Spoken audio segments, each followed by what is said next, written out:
From the outside, nothing appears broken. A home in Indiana, a family just beginning. Amanda Denny and Louis Stanford were married in 2022. You get it? Whoa! Their daughter Scarlett is nearly 3.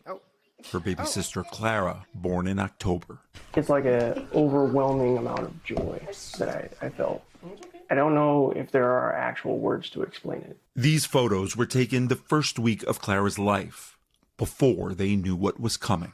Clara was just 4 weeks old when it began. Tell me what happens with Clara. I'm looking at her eyes, and there's like this little red mark in the inner corner of her eye. And I'm like, Louis, what is this? Next day, the other eye. There was also bruising on Clara's eyelid. So we took pictures, sent to the pediatrician. They recommended that we come in the next day. Amanda and Louis say there had been no fall, no accident, no explanation.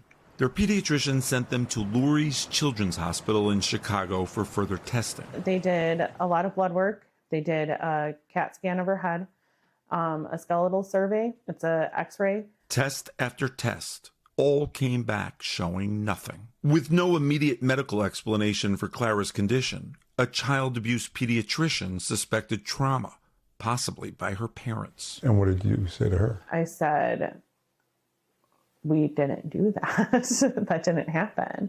Did you think to yourself, maybe Louis dropped or did something, didn't tell me? Not a single one. Did you ever think that Amanda may? Nope. You never suspected either one of you? Nope. Have you ever seen either one of you be a little rough or tough with the kids? Nope. No. Is it possible that you injured Clara unintentionally somehow? No. 100% not possible. 100% not possible.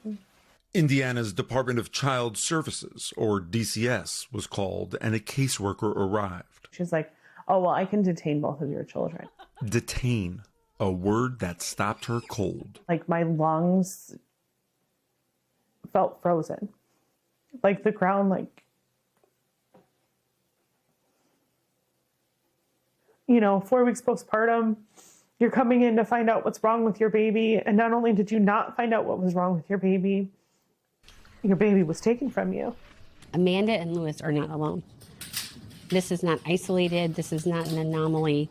This is happening to families all around the country. Michelle Widener runs the Family Justice Resource Center, a nonprofit that helps parents accused of abuse on what she calls thin evidence. People like Amanda and Louis, who said they never heard from police. No one from any police department ever questioned Amanda or Louis. Is that unusual? No, it's very common. The burden of proof is very different. Amanda and Louis had been sucked into a parallel justice system, not criminal court, but family court, where a single allegation can be enough to tear a family apart. We've seen it before. In December, after NBC News aired a 3-part series on shaken baby syndrome, we were flooded with messages from parents across the country saying they were also the victims of a presumption of abuse. Amanda, who is an ICU nurse, was one of them. Are you thinking to yourself, I'm an ICU nurse that cares for people? Exactly. I'm like, I know about these things. But now her infant was being taken away, and so was her older daughter, Scarlett. You know, the caseworker said that she was going to take them and place our kids in foster care. It's 3 a.m. With a stranger? With a stranger. Amanda's parents, Cheryl and Dave, stepped in. Cheryl pleaded to allow them to take custody of their grandchildren, and the caseworker agreed. I had to beg to let them do this. That first night, Amanda and her parents swapped houses so their little girls could sleep in their own beds, so their toys would still be there in the morning. They didn't think it would take long to get their kids back, especially when they soon learned that among the findings in Clara's blood work was a vitamin K deficiency, a condition that can cause bleeding and bruising. They raised it in a court hearing. It wasn't enough to convince a judge. When we all thought this will come to a quick end, and it did not. And she walked in and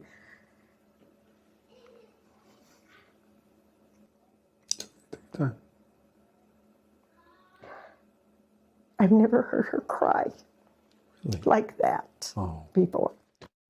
Lurie's Children's Hospital told us that it and the child abuse pediatrician were unable to comment due to patient privacy laws. Indiana DCS said that it is unable to confirm details of individual cases, but told us broadly, quote, statute and case law guides how DCS determines when to remove a child from the care of a parent, adding, juvenile court judges make difficult decisions every day to protect the children of Indiana, and the removal of a child is an extremely serious matter. It complies with all court orders related to removal. The danger many children face across the country is undeniable. Every year, more than 500,000 are the victims of abuse or neglect, with almost 1,800 children dying in 2024. What would you say to DCS if they were watching this? I understand that your work is important, but they really need to listen, and they really need to look at every circumstance as separate from what else they may have seen, because you're hurting people. Amanda and Louis are not allowed to be alone with their children. They have 18 hours a week to visit, always under supervision by Amanda's parents. Do you feel like you've lost a little bit of being grandparents? Oh, absolutely. It needs to hopefully come to an end soon. Every night, Amanda and Louis tuck their little girls into bed, then face the gut punch of having to say goodbye. When you hear your child screaming, "No, Mama, no, Dada, don't leave.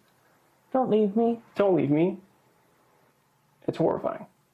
I'll never forget hearing my toddler run to the door after me, begging me not to leave her. Clara is 6 months old now and perfectly healthy. On Monday, her parents will be in court, trying again to prove this has all been a tragic mistake, still hoping to make their family whole. Dan Slepian, NBC News. We thank you for watching, and remember, stay updated on breaking news and top stories on the NBC News app or watch live on our YouTube channel.